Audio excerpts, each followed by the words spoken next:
अस्सलाम वालेकुम, मैं हूं शिफ्ता यास्मीन और जिस प्रोग्राम में आपका हमारा साथ है वो है फिटनेस ग्लो। और आज हम बात करेंगे पीटी के हवाले से। बचपन में आप सबने पीटी का नाम सुना हुआ होगा, लेकिन कहते हैं ना कि जिस तरह से हम आगे की तरफ बढ़ते चले गए तो ज़रा सा पीटी जो है वो माइनस होना शुरू हुई और कुछ स्कूलों में तो अब बिल्कुल ही ख़त्म हो चुकी है। इसी हवाले से हम बात करेंगे कि पीटी के क्या बेनिफिट थे और अगर इसको रखा जाए तो आप क्या कुछ हासिल कर सकते हैं और इसको माइनस करने से फिर इसके नुकसान क्या हो रहे हैं। ये तमाम बातें करने के लिए मेरे साथ यहाँ पर डॉक्टर शाहिद मौजूद हैं, जो कि डॉक्टर ऑफ फिजियोथेरेपी हैं, स्ट्रेंथ एंड कंडीशनिंग ट्रेनर भी हैं। आइए इनसे बात करते हैं। अस्सलाम वालेकुम। वालेकुम सलाम।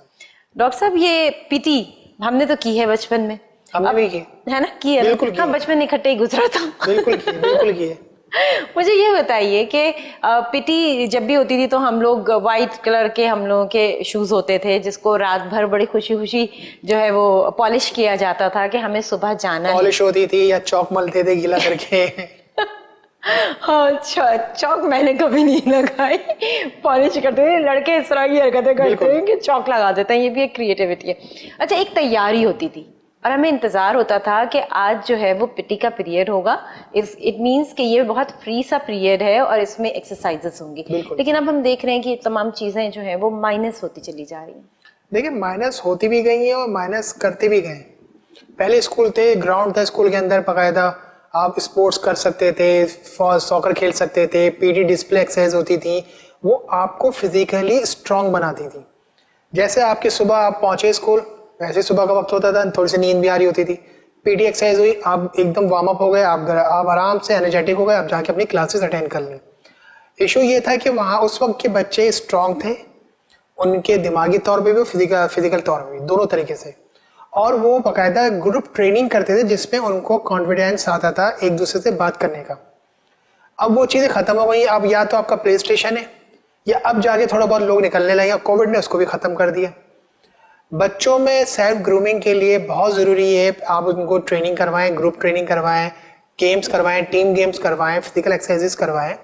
ये नहीं कि उठा आपने सीधा उसको जिम भेज देनी, आप जाओ जिम करो। जिम में जाके बच्चा में सबसे पहले पहुंचता है वेट पे। हाँ, ये क्या मसला जो उसके लिए नुकसानदेह है, क्योंकि अभी अगर वो 14 साल का है या 13 साल का है, अभी उसके लिए वेट अलाउ नहीं है। फिजिकल एक्सरसाइज इसलिए ही करवाते हैं ताकि जॉइंट स्ट्रांग हो। जब आपके जॉइंट ही स्ट्रांग नहीं होंगे तो वेट ट्रेनिंग आपके लिए नुकसानदेह है, जो आपके जॉइंट को तकलीफ दे सकती है या आपकी बोन को हिला सकती है। इसलिए फिजिकल एक्सरसाइज करवाई जाती है। उसके बाद आप उसको किसी गेम में शामिल करते हैं। देखिए, जो फिजिकल एक्सरसाइज करता रहेगा वो गेम भी खेल सकता है, अच्छा, वो ट्रेनिंग भी कर सकता है, वेट ट्रेनिंग वगैरह भी, वो स्पोर्ट्स भी कर सकता है। सही सही, बिल्कुल सही बात है। अच्छा, पीटी वाले पीरियड से एक चीज और भी होती थी, बच्चों को मोटिवेट किया जाता था, बिल्कुल, है ना, वर्कआउट की तरह। मुख्तलिफ गेम्स के लिए सिलेक्ट किया जाता था कि ये बच्चा इस गेम में अच्छा है, ये बच्चा इस गेम में अच्छा है। आपको एक तो वैरायटीज मिलती थी, बच्चों की टैलेंट पता चलता था। उसके अलावा जब आप कंपटीशन करवाते थे स्कूलों में, inter school competition, inter district competition, तो उसमें कंपटीशन में बच्चा और अच्छा होता था पढ़ाई के साथ साथ। पढ़ाई के साथ साथ, बिल्कुल सही बात है। उस वक्त भी पढ़ाई होती थी, लोग अपनी मैट्रिक तक अपने अच्छे नंबर लेते ताकि अच्छे कॉलेज में एडमिट हो, उसके बाद अच्छे नंबर लेते थे ताकि अच्छी यूनिवर्सिटी में जाए। जब तक आप दिमागी तौर पे स्ट्रांग नहीं होंगे आप आगे नहीं बढ़ सकते। सही, पहली बात तो ये है कि मेंटली स्ट्रांग होना, फिजिकली तो होना बहुत ज़रूरी, लेकिन उसके साथ साथ मेंटली स्ट्रांग होना बहुत ज़रूरी, क्योंकि ये हमारा ब्रेन है जो हमें एक मैसेज कन्वे करता है कि हाँ अब ये करना है।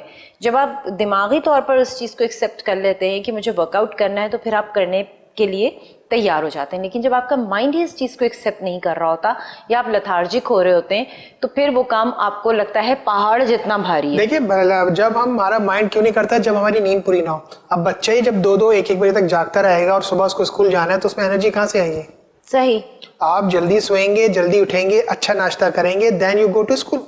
अच्छा, दूसरी चीज़ ये कहते हमेशा से एक बात कही गई कि वो बच्चा जो फिजिकली बहुत फिट होता है वो मेंटली भी बहुत फिट होता है। बिल्कुल। और उसके बाद वो स्टडीज में भी अच्छा होता है, क्योंकि वो नींद भी पूरी कर रहा है, वो वर्कआउट भी कर रहा है, अपनी एनर्जी भी ले रहा है प्रॉपर, आपकी मेंटल एनर्जी भी प्रॉपर ले रहा है। नींद के बाद उसको एकदम एनर्जेटिक हो जाता है, अपनी पढ़ाई भी अच्छी कर सकता है और कॉन्फिडेंस मोर आता है। अब देखिए, बच्चों में आजकल बहुत कम है जो बच्चे जिनमें कॉन्फिडेंस है, क्योंकि ग्रुप ट्रेनिंग खत्म हो गई है।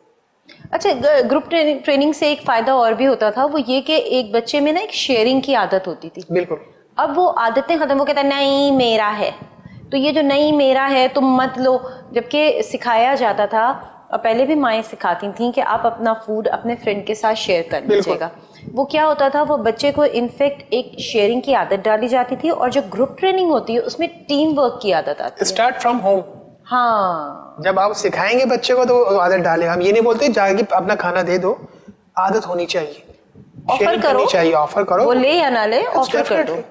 क्योंकि ये एक पॉजिटिव बच्चे के अंदर एक चीज होती है जिसको पॉजिटिवली आपको लेके चलना पड़ता है। जब बच्चे में ये आदत है मेरा है मेरा है मेरा है, तो फिर वो ग्रुप ट्रेनिंग का हिस्सा भी नहीं बन सकता। बन भी नहीं सकता। ऊपर से अब वो लोग भी नहीं है जो मिलनसार होते थे। हाँ, अब तो बस अपना काम किया और निकल गए, या अपने स्कूल के लिमिटेड फ्रेंड्स हैं। हमारे जो ग्रुप है स्कूल का आज भी हमारे साथ है, हम लोग बैठ के चैटिंग करते हैं, नॉट एवरी डे, जिसको जब टाइम मिलता है वो अपने आप की अपनी अपनी बातें करता रहता है। तो इससे फायदा ये होता है कि आपको पता चलता है कि आपका जो दोस्त है बचपन का वो कहाँ पे है, कैसा है। सही। अच्छा डॉक्टर साहब ये भी बताइएगा, क्योंकि पीटी ट्रेनिंग के हवाले से हम बात कर रहे हैं, पीटी के हवाले से बात कर रहे हैं। स्कूल में पीटी करवाने का एक रिवाज होता था, लेकिन अब तो जाहिर अभी तो कोविड का दौर है, स्कूल ही बंद पड़े हैं। लेकिन अब ये जो स्कूल बंद हो गए हैं तो बच्चे की वो जो एनर्जी है, जो कि हम एक पॉजिटिव एनर्जी कहते हैं, अगर आप उसको यूटिलाइज नहीं करते तो वो नेगेटिव की तरफ जाती है। बिल्कुल। तो क्या करना चाहिए? देखिए, बच्चे की जो आप अगर पीटी एक्सरसाइज नहीं करवाते, बच्चे को आप जिम ज्वाइन करवाएं, चाइल्ड जिम, जिसमें मुख्तलिफ वेरिएशंस की एक्सरसाइज होती है, not weight training. Weight training हम अलाउ करते हैं हफ्ते में 1 दिन 2 दिन with light weight according to condition. अब एक बच्चा है, उसकी बॉडी की कंडीशन ही नहीं कैपेसिटी उठाने की, वो पुशअप्स नहीं निकाल पा रहा प्रॉपर, हम उसको बेंच नहीं करवा सकते। हम पहले उनको प्रॉपर प्रिपेयर करेंगे इस लेवल पे आने के लिए कि वो अपने पुशअप्स अच्छा कर सके, पुलअप्स अच्छा कर सके, ताकि जो मसल्स हैं उनका तो शेप आए, फिर आप उस पर काम करेंगे ना। बिल्कुल सही। आपको अपने मसल्स के शेप को अच्छा करने के लिए बहुत ज़रूरी है कि आप पहले अपनी बॉडी को प्रिपेयर करें। और प्रिपेयर बॉडी कैसे होती है? बॉडी प्रिपेयर ऐसे एक दिन में नहीं होती है, आपको धीरे धीरे धीरे धीरे धीरे धीरे उसको लेके चलना पड़ता है। और एक स्टेज आती है जहाँ पर आप कहते हैं हाँ अब मसल्स जो हैं वो बिल्कुल तैयार हैं, अब इससे इस तरह का वर्कआउट जो है वो लिया जा सकता है। डिसाइड कौन करेगा? डिसाइड या तो पीटी टीचर करेगा, या फिर आपने बच्चे को कहीं एक्टिविटी में डाला हुआ है तो वो जो उसका इंस्ट्रक्टर होगा वो उस चीज़ को डिसाइड करेगा, कोच उसका डिसाइड करेगा कि करना क्या है इस बच्चे के साथ। हर बच्चे की स्ट्रेंथ और स्टेमिना डिफरेंट होता है, सारे बच्चे एक जैसे नहीं होते। कुछ बच्चे स्लो लर्नर होते हैं, कुछ बच्चे बहुत फास्ट होते हैं, उनको एक चीज़ बताओ वो 10 कदम आगे चले जाते हैं। तो बच्चों में ना डिफरेंस होता है, उसको रीड करना पड़ता है और हर बच्चे को उसकी कैपेसिटी के हिसाब से काम करवाया जाता है। ये बात कहाँ तक सही है ज़रूर हम डॉक्टर साहब से जानेंगे। डॉक्टर शाहिद मेरे साथ यहाँ पर मौजूद हैं, लेकिन फिलहाल हमें जाना है एक छोटे से ब्रेक पे।